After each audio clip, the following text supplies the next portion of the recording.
Sangre azul llega al lado derecho del corazón, pasa hacia la arteria pulmonar, se va hacia los pulmones, se oxigena, regresa roja al lado izquierdo.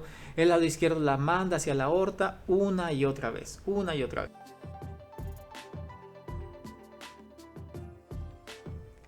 Hola y bienvenidos una vez más a CardioPaps Explica. El día de hoy vamos a hablar sobre un tema bastante común y mencionado en la cardiología pediátrica y en la pediatría en general. Es el tema de los soplos. Quizás algunos de ustedes hayan escuchado que a algún familiar o ojalá ahí no, pero a alguno de sus niños les han dicho que es un soplo y quizás sea algo bueno, porque quiere decir que su médico revisó bien a su bebé. No necesariamente es algo malo. Primero vamos a explicar qué cosa es un soplo. Un soplo es un sonido. Un soplo es el efecto acústico de la turbulencia producida en el corazón, en alguna arteria del corazón, en algún segmento del corazón. Un soplo es un sonido. Un soplo no se toca, un soplo no se ve. Un soplo es un sonido. Un soplo no es una arteria, no es una venita, no es un agujero. Un soplo es un sonido. Es decir, un soplo solamente se puede escuchar. ¿Dónde se escucha? Se escucha en el corazón. De hecho, también hay soplos respiratorios, hay soplos en la cabeza. En el caso que hoy nos atañe, vamos a hablar de soplos cardíacos, aquellos que se escuchan en el corazón. Pueden escucharse en el corazón de una persona mayor, en el corazón de un paciente pediátrico, y es muy común escucharlos en los bebés.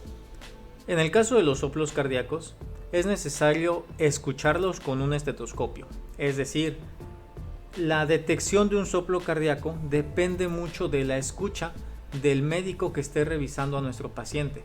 Necesitamos lavarnos bien los oídos para poder detectar bien los sonidos del corazón. El corazón siempre produce sonidos. De hecho, hemos explicado en otros videos cuáles son los tipos de soplos que existen en el corazón y cuáles son los sonidos que siempre deberíamos escuchar en el corazón. De hecho, si tuviéramos súper buen oído, a todos los pacientes podríamos detectarles soplos. Pero bueno, eso es tema para otro video. Nosotros, por fortuna, los cardiólogos que realizamos ultrasonidos, ecocardiogramas, nosotros podemos detectar esos sonidos aquí, con este estudio que se llama ecocardiograma. Les presento un corazón. Un corazoncito más o menos está formado así. Tiene 4 cavidades, 2 del lado izquierdo, 2 del lado derecho y 2 del lado izquierdo. Y la sangre llega de un lado y sale por las arterias. Regresa y sale por las arterias. Eso nosotros lo podemos detectar en el ultrasonido. Y más o menos se ve así. Aquí nosotros podemos ver cómo la sangre se está moviendo en el corazón. La sangre llega al lado derecho del corazón y luego se va hacia los pulmones. Y de los pulmones regresa completamente oxigenada hacia el lado izquierdo del corazón. Eso una y otra vez. Aquí ponemos más ejemplos sobre cómo se mueve la sangre. Aquí, como se darán cuenta, tenemos una imagen, le llamamos 4 cámaras porque se detectan las 4 cavidades que tiene el corazón. Sin embargo, en el ultrasonido, en el ecocardiograma, podemos detectar esta arteria, que si se dan cuenta, aquí esta arteria se va hacia arriba y luego forma un arco, se llama arteria aorta. Y lo podemos ver en esta imagen, como del lado izquierdo se empieza a formar la arteria. De hecho, ahí vemos la valvulita. Y también podemos observar cómo del lado derecho del corazón sale una arteria que se divide en dos. Esa se llama arteria pulmonar, justo como lo vemos en la parte inferior. Vemos cómo sale del lado derecho y se empieza a dividir en dos partes. Esa es la arteria pulmonar. Algo importante que señalar en esta diapositiva es que toda esta sangre que está llegando a las cavidades del corazón y está saliendo de las cavidades del corazón, si nosotros tuviéramos súper buen oído, podríamos detectar ese movimiento tal como escuchamos el sonido del agua al pasar a través de una manguera. Entonces, si tuviéramos súper buen oído, todos los médicos podríamos escuchar el movimiento de esta sangre. Es decir, todos los médicos podríamos detectar todos los soplos que produce el corazón.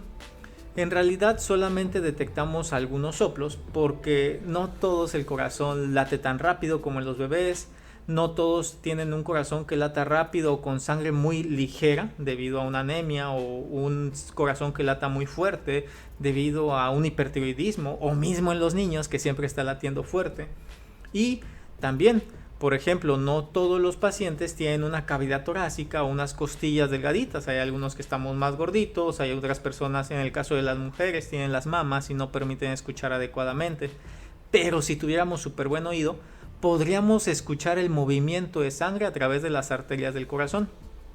Debido a que no tenemos tan buen oído, todos los cardiólogos decidimos utilizar un ecocardiograma para detectar estos sonidos de manera cuantificable. Y esto lo hacemos mediante el ultrasonido, mediante el ecocardiograma. Aquí un ejemplo de cómo suena el movimiento de la sangre cuando sale a través de esas válvulas y esas arterias.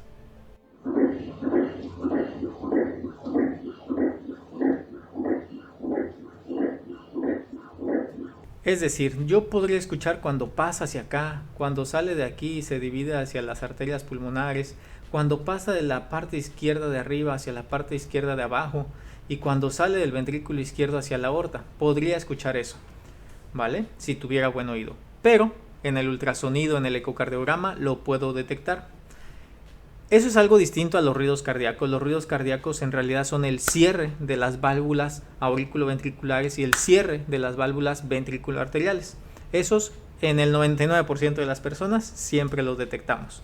Contrario a la salida de la sangre por las arterias o la entrada de la sangre hacia los ventrículos, eso solamente con un muy buen oído o cuando existen patologías los llegamos a detectar. Conclusión: todos producimos sonidos en el corazón. La mayoría de los sonidos que produce el corazón son producidos de manera normal. En todos los corazones que estén latiendo, en todos los corazones en los que pase sangre, se producen sonidos de manera habitual. Es decir, en todos los pacientes se producen soplos. Pero no todos los soplos los podemos escuchar fácilmente las personas o los médicos. Ahora bien, hay algunas malformaciones que producen otros sonidos, otros soplos extras. Por ejemplo, si yo tuviera un hoyo o tuviera una de estas arterias más chiquita, me estaría produciendo un sonido más alterado, un sonido más fuerte o un sonido incluso extra. Y esos sonidos extras son a los que comúnmente les llamamos soplos. Como les comentaba, si un corazón late más fuerte, como en una persona delgadita que hace mucho ejercicio, va a ser muy fácilmente detectable estos sonidos de la salida de la sangre del corazón. Va a ser muy fácilmente que se detecten estos sonidos y en esa persona delgadita que hace mucho ejercicio, que tiene un tórax muy delgadito, siempre le voy a escuchar un soplo. Y en ese caso sería un soplo normal, un soplo fisiológico, un soplo inocente. Sin embargo, sí vale la pena aclarar a lo que muchos médicos se refieren como soplos normales, soplos de los bebés. Pero hay que hacer la distinción. Un soplo es un sonido. Un soplo no es un agujero, no es un hoyo, no es una arteria, no es una vena. Un soplo es un sonido. Por eso les vamos a comentar sobre qué cosa son las estructuras normales en los bebés. Son dos las que se menciona mayormente: foramen oval permeable y conducto arterioso permeable. Para representar qué cosa es esto de un foramen oval, vamos a dibujar a una persona y vamos a ubicarnos sobre cómo está formado el corazón. Si nosotros nos imaginamos a una persona y que esa persona la podamos representar de una forma bastante esquemática, esa persona va a tener un lado derecho y un lado izquierdo. Y en todas las personas el corazón siempre va a estar en el centro. Sí, va a estar en realidad en el tórax, no va a estar tan en medio, pero esto es para fines didácticos. Y el corazón también se va a dividir en lado derecho y lado izquierdo. Optimicemos el dibujo y tenemos a nuestra persona. Es importante recordar esto que les estoy comentando: lado derecho y lado izquierdo, porque de esa forma funciona el corazón. La sangre llega al corazón al lado derecho, a la parte de arriba en realidad, y del lado derecho se sale la sangre para pasar hacia los pulmones. En los pulmones esa sangre llega, se convierte de sangre azul a sangre roja y regresa al lado izquierdo del corazón. El lado izquierdo del corazón manda esa sangre por todo el cuerpo a través de una arteria llamada aorta. Esa arteria aorta lleva sangre roja, la sangre roja llega a todo el cuerpo le quita el oxígeno, la convierte en azul, llega azul al lado derecho del corazón, sale azul hacia los pulmones le quitan el color azul, es decir, la oxigenan y la convierten en sangre roja, llega a sangre roja al lado izquierdo del corazón, el lado izquierdo la pasa por la aorta, eso una y otra vez, de tal forma que por eso comúnmente los cardiólogos utilizamos mucho esta imagen de dividir el corazón en lado azul y lado rojo. Sangre azul llega al lado derecho del corazón, pasa hacia la arteria pulmonar, se va hacia los pulmones, se oxigena, regresa a roja al lado izquierdo. El lado izquierdo la manda hacia la aorta una y otra vez. Sin embargo, en los bebés ocurre un poquito distinto, y es en realidad en los bebés cuando están adentro de la panza de la mamá. Los bebés adentro de la panza de la mamá no tienen aire en sus pulmoncitos, porque la mamá les pasa sangre oxigenada, o al menos no tan desoxigenada, a través de la placenta. En los bebés, cuando están adentro de la panza de la mamá, llega la sangre más oxigenada hacia el lado derecho del corazón, y el lado derecho del corazón manda esa sangre hacia la arteria pulmonar. Sin embargo, no se va hacia los pulmones. Como los pulmones están desinflados, la sangre pasa a través de un tubo, a través de una arteria, hacia el lado izquierdo del corazón, y también pasa a través de un hoyito en la parte de arriba del corazón hacia el lado izquierdo del corazón. Y entonces así es como se llena el lado izquierdo del corazón, y el lado izquierdo del corazón manda esa sangre hacia la aorta la manda hacia todo el cuerpo le quita ese poco oxígeno que llegó, llega al lado derecho del corazón nuevamente, el lado derecho la manda hacia los pulmones, pero los pulmones están desinflados, por lo tanto pasa a través de esta arteria que se llama arteria permeable o conducto arterioso, y pasa a través de este hoyito que se llama foramen oval. Y entonces el lado izquierdo se llena, el lado izquierdo manda la sangre hacia la aorta, eso una y otra vez. Es por eso que en los bebés estas dos estructuras son normales. Todos cuando somos fetos tenemos esas dos estructuras, un foramen oval permeable, que es este hoyito que ven acá, y un conducto arterioso permeable, que es esta arteria que conecta las arterias de los pulmones con la arteria aorta. Es por eso que todos cuando nacemos tenemos un hoyito en la parte de arriba del corazón y una arteria que conecta estas dos arterias grandototas. Comúnmente los abreviamos como CAP y FOP, conducto arterioso permeable y foramen oval permeable. Cabe señalar que un conducto arterioso permeable es distinto a una persistencia del conducto arterioso, porque como su nombre lo indica, si esa arteria en forma de tubo persiste después de cierta edad, se le llama persistencia del conducto arterioso, es decir, se vuelve un problema. Esa estructura no debe permanecer hasta que tenemos 30 años. Lo mismo con el hoyito que tenemos en la parte de arriba. Si ese hoyito no es un hoyito, sino que es un hoyo, un agujero bastante grande, no se le llama foramen oval, se le llama comunicación interauricular. Ya les hemos explicado sobre esto en otros videos, les dejamos el enlace. Pero bueno, lo importante es saber que es distintas estas estructuras normales, habituales en los bebés, 1, 2, 3 días, un mes, versus las patologías de cuando ya pasan de los 5 años y siguen teniendo estos problemas. En realidad va un poquito más allá. Aquí les pongo el ejemplo de un foramen oval y una comunicación interauricular.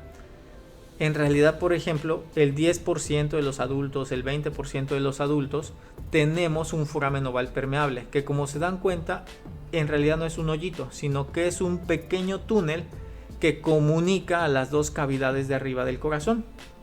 Y si es pequeño, no causa ningún problema, puede considerarse algo normal. Contrario a que si hay un defecto como tal, si a esa pared le falta un pedazo, sí va a causar problemas. Se llama comunicación interauricular. Podríamos decir que el tamaño importa, el tamaño del hoyito, pero como se dan cuenta son varias cosas más las que evaluamos. Aquí podemos ver cómo el lado derecho del corazón está crecido, algo muy importante para diferenciar entre un foramen oval permeable y una comunicación interauricular. Es por esto que sí se requiere que se evalúe de manera correcta un corazón para saber cuál es el seguimiento adecuado. Les había comentado sobre el tiempo. No es normal tener un hoyito de esos o un tubo que persiste después de 5 años, después de 10 años. ¿Cuándo es el tiempo óptimo para cerrar? ¿Hasta qué edad se debe de cerrar ese hoyito? ¿O qué tan preocupante es ese hoyito? Es como el hoyito que está en la parte de arriba de la cabeza de los bebés. Si alguien ha tenido a un bebé entre sus manos, sabrá que todos los bebés tienen un hoyito en la parte de arriba de la cabeza. Mollera le llaman aquí en México. El nombre médico es fontanela. En realidad tenemos varios hoyitos, tenemos otro por acá, pero el más notorio es el hoyito que está en la parte de adelante de la cabeza, la fontanela anterior. Todos los bebés lo tienen. Y al 99.9% de los bebés se les cierra ese hoyito con el paso del tiempo. ¿Cuándo? Pues cada bebé es distinto. No todos los bebés caminan a la misma edad y no todos los bebés crecen de la misma forma. Dependiendo de la bibliografía que lean, van a encontrar que se puede cerrar al año de vida, pero puede durar hasta los 2 años o más.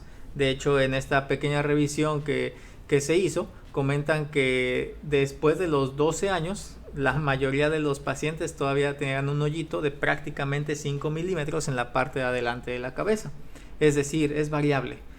Por eso se requiere seguimiento. Así como de manera habitual van con su pediatra cada 2 meses, cada 6 meses, cada año, de acuerdo a como lo diga el pediatra, de esa misma forma también se va evaluando los hoyitos en el corazón o el desarrollo correcto del corazón, en el caso de foramen oval y conducto arterioso permeable. Sin embargo, también así como hay bebés que nacen con un hoyo muchísimo más grande en la cabeza y que hay que pasarlos a neurocirugía, también hay algunos bebés que nacen con un conducto arterioso más grande de lo que deberían haber nacido y habrá que tener algún tratamiento farmacológico o incluso quirúrgico. Conclusiones: hay que saber diferenciar entre un sonido y una estructura. Un soplo es un sonido, contrario a los defectos cardíacos o a las estructuras cardíacas normales, llámese foramen oval, llámese conducto arterioso permeable. Y luego están las patologías, donde ese conducto arterioso es muy grandote y entonces ya se va a llamar conducto arterioso persistente, persistencia del conducto arterioso. O ese hoyito es muy grandote después de mucho tiempo, 1 mes, 3 meses, 3 años, y ya se llama comunicación interauricular. Eso es todo por nuestra parte, esperemos les haya gustado. Si tienen alguna duda, les dejamos enlace a algunos videos que tratan de explicar un poco más a fondo los distintos tipos de soplos, los distintos tipos de conducto arterioso y comunicación interauricular. Nos vemos pronto, hasta luego.